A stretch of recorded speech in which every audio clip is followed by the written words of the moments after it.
Yeah, they should have probably fired Kevyn Adams a year ago. I would have fired him after the Palm Trees press conference. I certainly would have fired him 3 weeks later after Terry came in Montreal to pump the boys up, and they just laid a complete egg against the Canadians. It's time now for the Nuff Said with Bob Koshinski podcast. Brought to you by Chef's Famous Italian Restaurant, home to spaghetti parm, and rich entertainment. They bring friends and family together through unforgettable experiences. And the Big Weck Radio, home to the oldies.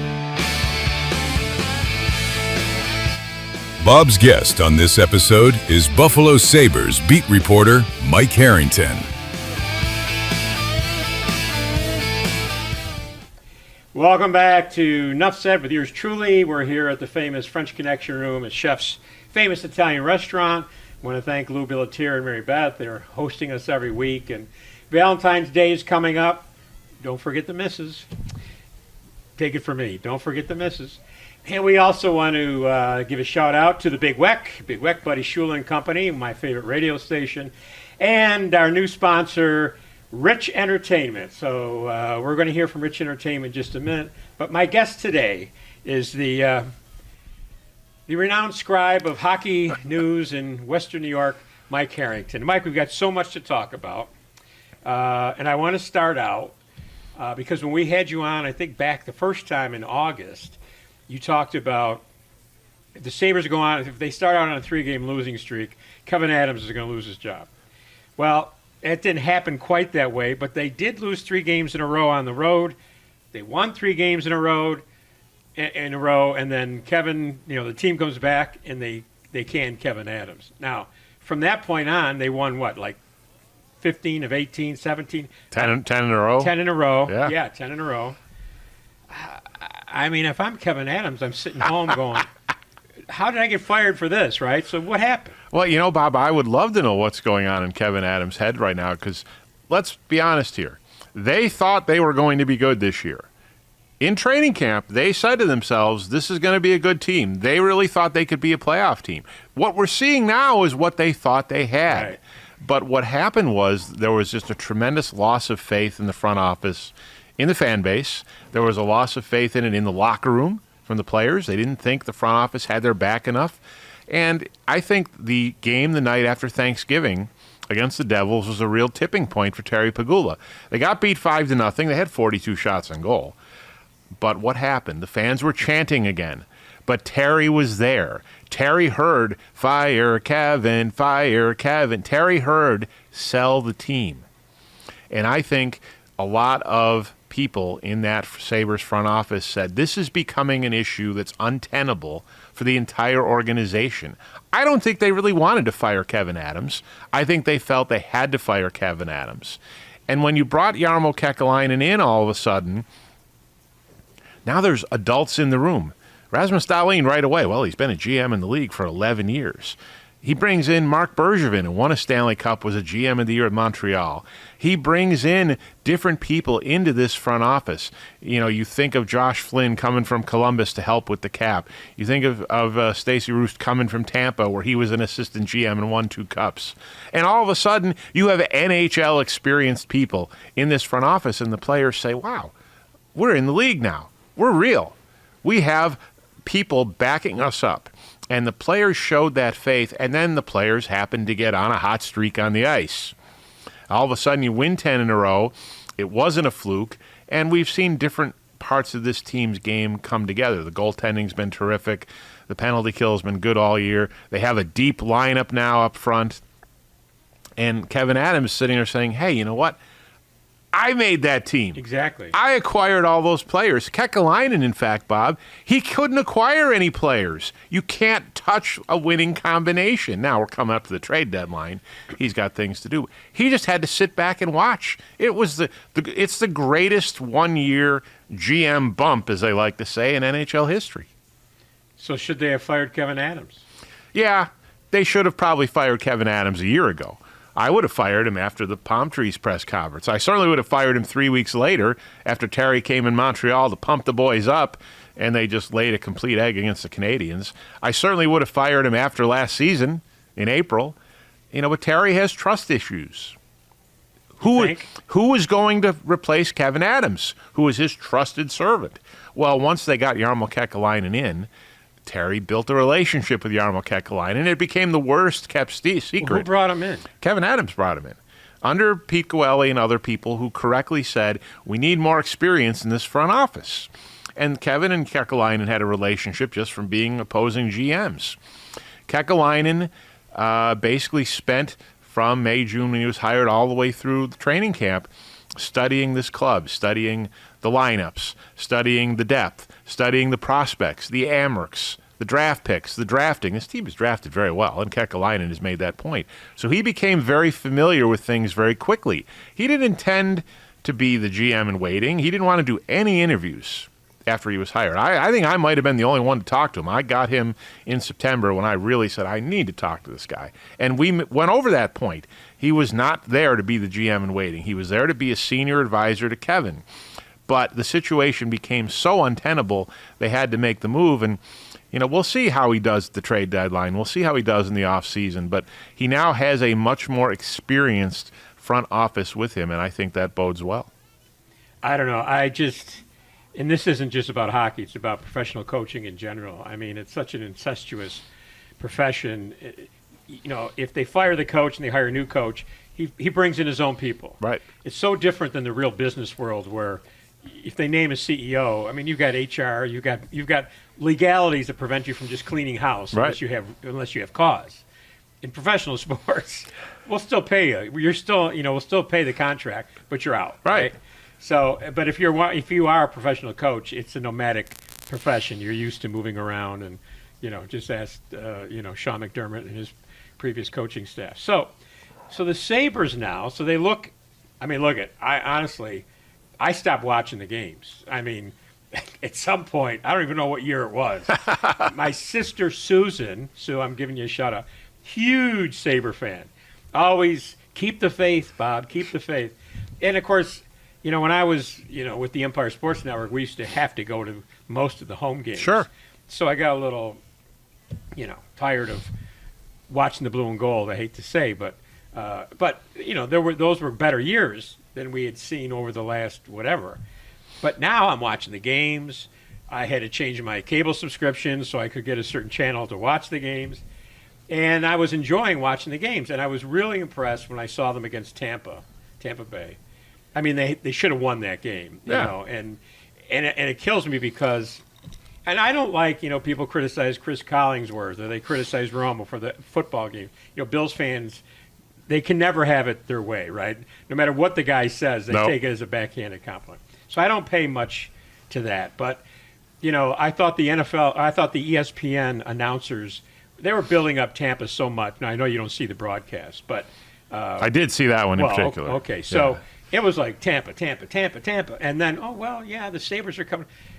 I mean, the Sabres outplayed Tampa that whole game. Yeah. Tough way to lose the game, but they really showed that they could play with the best in the league. Then they come home against Pittsburgh. Fans are excited. They do the pre-Olympic ceremonies down on the ice. Mike Ramsey comes back. Unfortunately, I think they had kind of shot their wad in Tampa, and they hit him on a flat night. They did, and I mean, it was a back-to-back. They had won in Florida. They had played Montreal the previous Saturday. I mean, you're in that Olympic season schedule, and I think the Pittsburgh game kind of just the last game before the break caught up to them a little bit. You look at the numbers here, and I mean, you're talking 21-5-2 since they started the 10-game winning streak in December in Edmonton. I mean, they're playing on an unbelievable clip. Can that continue in the last 25 games? The odds would say no, but this team is good. I'm just going to put it out here right now, Bob. This team is good. This team is going to the playoffs. There's 25 games left. They're pretty much, I think, basically all you got to do, out of those 25, if you win 14, which isn't a stretch now, that's going to get you to 98 points. This team is going to the playoffs. The Buffalo Sabres and the Detroit Red Wings are both going to the playoffs. They're both going to break the two longest current playoff droughts in the league. There has been some movement in the Eastern Conference. I don't think Florida's going to make the playoffs. I don't think Toronto's going to make the playoffs. And a team like Detroit and a team like Buffalo can move in there. And the Sabres are full marks for everything they've done here since December. They're going to be dangerous. And the Tampa point you bring up, that fascinates me and is difficult for them, still have 3 more meetings with Tampa this season. The way the schedule fell, that game you referenced was the first time they played Tampa this year. So they're going to play that team 3 more times. So for those of you who are listening to the podcast on our audio platforms, you're super impressed because Mike's throwing out all these stats, and he's like got a memory of an elephant. For those watching the video, know that he went to his phone and read the stats off his phone. So, Mike, just referencing the standings, because you study the standings so much in this gig. I'll be honest with you, Bob, that we've been in the off-season Olympic break mode. I hadn't looked at them again until this morning because they haven't changed Mike, since Thursday. If you looked up busting chops in the dictionary, you see my picture. Okay, all right. And on that note, we're going to take a quick time out for one of our newest sponsors, Rich Entertainment. At Rich Entertainment Group, their mission is simple: bringing friends and families together through unforgettable experiences. From live sports and theater productions to luxury travel and hospitality, they're creating moments that people truly remember. With 19 businesses and growing, Rich Entertainment Group isn't just a group of companies. It's a community built around connection, joy, and shared experiences. It's all about bringing people together, and honestly, that's something we can all use a little more of. Okay, our good friends at Rich Entertainment, who, of course, Mike, own the Buffalo Bisons, which you're very familiar with, and I'm sure we'll have you back many times talking about the Buffalo Bisons, one of your favorite local baseball teams. I think it is your favorite local baseball team, right? Is there anybody else? No, I mean, look at how the connection developed this past year with the Blue Jays going to the World Series with players like, Trey Savage pitching in Buffalo in September. I didn't mean to trigger Look at him. He goes in September. See, you get me going, Bob. I know. Spring training just started, and I can go. That's a red hot button there. Okay, back to the Sabres. Yeah. So that you're certain they're going to make the playoffs, right? Barring some catastrophic, collapse, which we don't see on the horizon. No. But how far can this team go in the play? We've seen them play with the best. Mm-hmm. Now we got to go back. The Pittsburgh team is a bad matchup for them for whatever reason, right? They don't play well. It hasn't been great the last couple of years. Even though the Penguins have struggled, the Sabres have struggled with the Penguins. Crosby kills them. Didn't do much in this game. This game was all about their rookies, but Crosby's historically killed them. They haven't played real well. But, you're looking at, if you look at playoff matchups, you really aren't looking at Pittsburgh. Basically what it comes down to is this. If you end up as a wild card, in all likelihood, the opponent becomes Tampa Bay or Carolina. Those two teams look like they're probably going to win the 2 divisions in the East. If you get out of the wild card, you probably have a better shot. If you end up second or third in the Atlantic, you're probably looking at a matchup of Detroit or Montreal, which is much more favorable. And one of the points with Carolina, they have not won at Carolina since 2016. So that would be very difficult to win a 7-game series in a place where you've never won a game in the last 10 years. Right. Second or third in the Atlantic, much more favorable. I've written in my column, really, can they beat Tampa to win this division? It would probably require them winning all 3 head-to-heads. Not likely. The goal really here doesn't, and Alex Tuck said it to me a couple weeks ago, they're here to win. They're not here to just squeak into the playoffs. So the goal is not the second wild card. To me, the goal for this team in these last 25 games is to finish second in the Atlantic Division.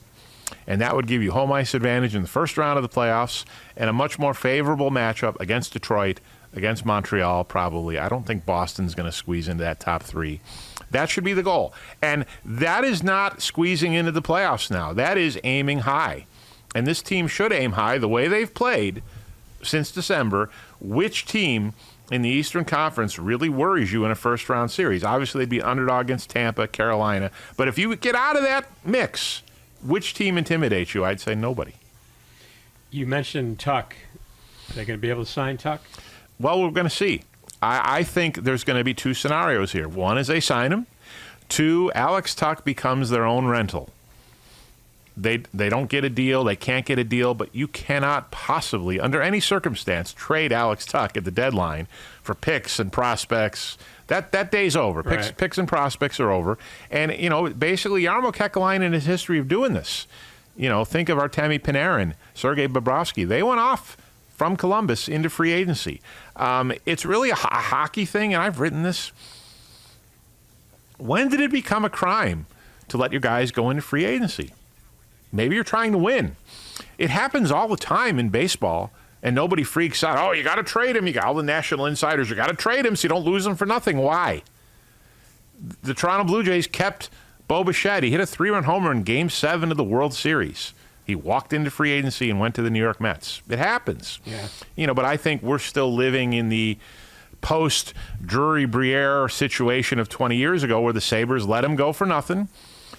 You could say, well, they went to 2 straight conference finals and had 2 straight Stanley Cup contenders. They didn't sign him. We don't need to relitigate all what happened there. But I think it's not that big a crime. And you do have to think, I would pay Alex Tuch, but it's not my money. And you're going to could have a dicey contract on your hands as he gets older. You're going to start paying him at age 30. But right now, he's one of your core players. He does so many things for your team. You're not going to pay him? Okay, well, who's going to do what he does if you don't pay him? So, but again, then I see their point. Am I going to pay Alex Tuch, Adrian Kempe money? $11.5 million a year for Alex Tuch. Am I going to pay Alex Tuch more than Rasmus Dahlin? No. He makes $4.75 now in the contract he got from Vegas. Could we see Alex Tuch? Could they double it? Could they go 9.5 and say, can we call it a day for 7 years? We'll see. And this is not over. If they don't sign him by the deadline, Bob, they're going to play it out, I'd say. They still have his rights. Right. They could sign him in April. They could sign him in May, June. I mean, Alex Tuch wants to win. Why did this go on the back burner? They needed to concentrate on winning. Well, the Sabres are proving they know how to win now. Alex Tuch wants to win here. I still think it can happen. Under new management, is Lindy Ruff safe? Yeah, I don't think there's any discussion of the coach at all. And realistically, I don't think there was a lot of discussion of the coach when they were struggling early on because they liked some of the things he was doing. He was making a lot of moves. He was trying to figure things out. And this was the weird franchise where all the focus was on the general manager. The general manager often needs to go anyway before the coach. The general manager needs to go in New Jersey when they fired Lindy, and he needs to go now, too, when they got Sheldon Keefe. The general manager, Chris Drury, should go in New York. The general manager often is the one whose fault a lot of this stuff is. The coach takes the hit. Lindy didn't take the hit here. They got the right guy. And Lindy's done a great job at working this club, working the 3-goalie situation where it actually works here. The players love the system. The defense loves being moved up into the play. The forwards have figured it out. Notice this year, Bob, there's no real 2-on-1s, 3-on-1s against this team anymore. It happened all the time last year. The forwards have figured out what Lindy wants. The defense really engages the offense. The forwards cover. And that's why these goaltenders are having a better time, too. They're not facing all these odd man rushes. And they've also gotten much better at trying to clear the front of the net. Because that was all. You'd hear the national announcers talk about that all the time. You don't want to skate with Buffalo, but if you want to beat them, clog up the net and just get in front of the goalie. But they've done much better at that. So I want to switch gears here to the Olympics. Because we've got a couple players local, Dahlin's with Sweden and Thompson's with the USA.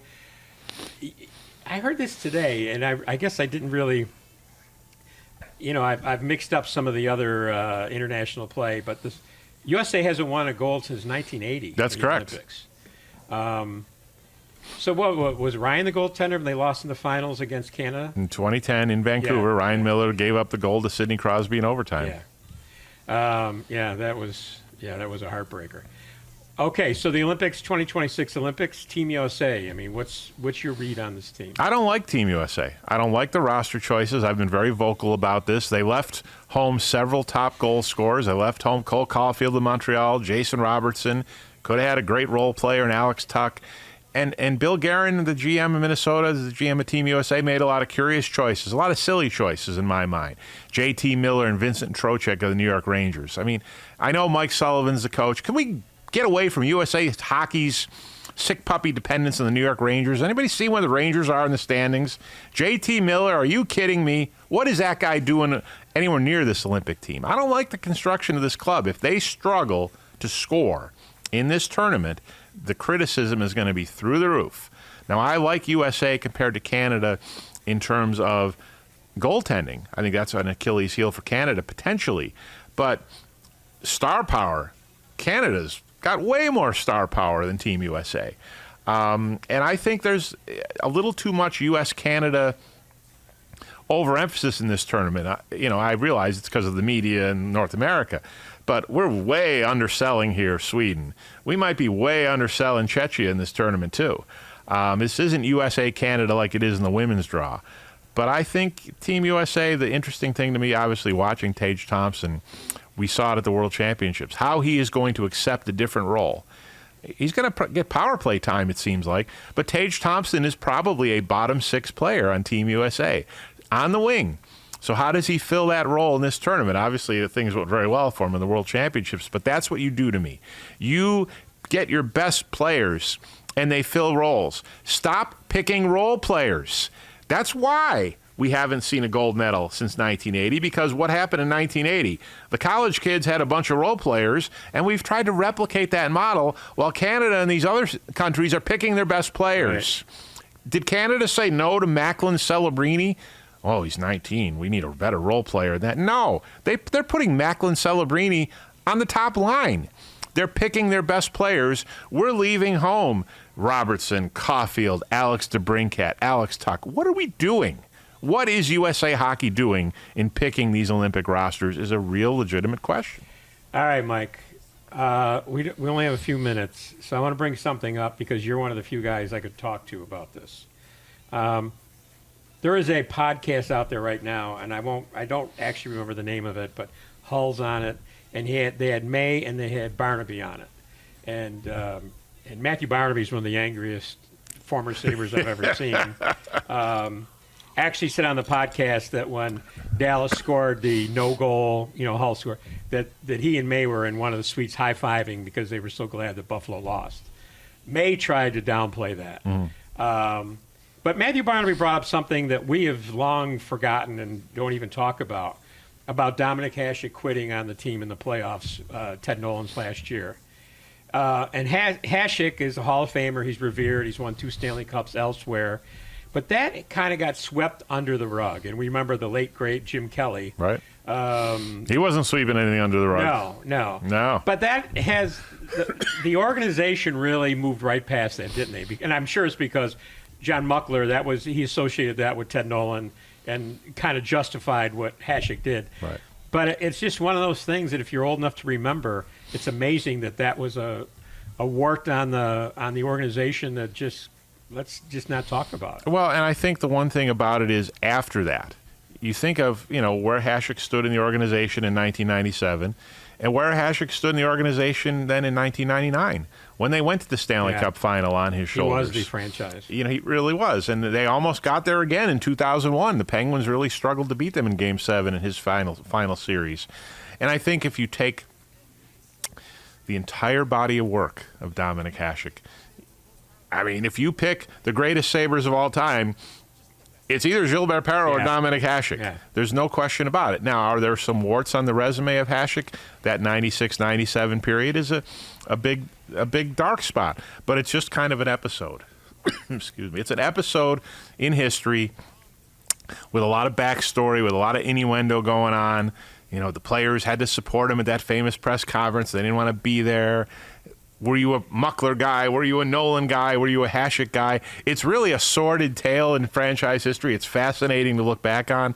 But you're right. The franchise now has much more, I think, embraced Hasek as the all-time great that he is. I think there should be a statue of Dominik Hasek on Alumni Plaza. I think there should be a statue of Rick Jeanneret, obviously.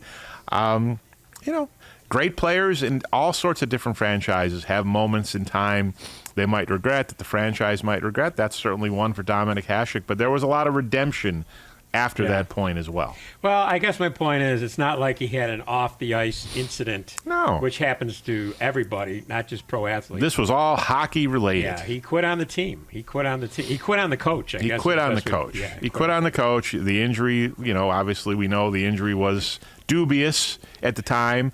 It was time for it. It was time for the goalie had to go or the coach had to go. So who went? The coach went. And that's how, strangely enough, how Lindy Ruff ended here. I got to wrap this up, but I vividly remember John Muckler telling me that his relationship with Ted Nolan had gotten so bad. The two of them were arguing on the 290 driving one day. They were driving to Saberland. And Ted Nolan said, pull the car over. He wanted to fight right there on the side of the road. John Muckler told Art Wander and myself in an Empire Sports conference room that story.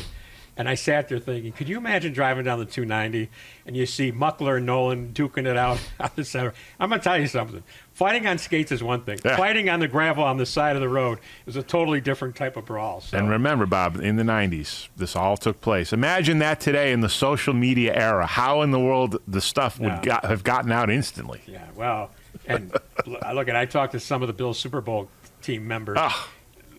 They all said if that social media had been around in those years, well, they would have acted differently, too. They would have had no choice, right. Mike, it's always a pleasure to have you on.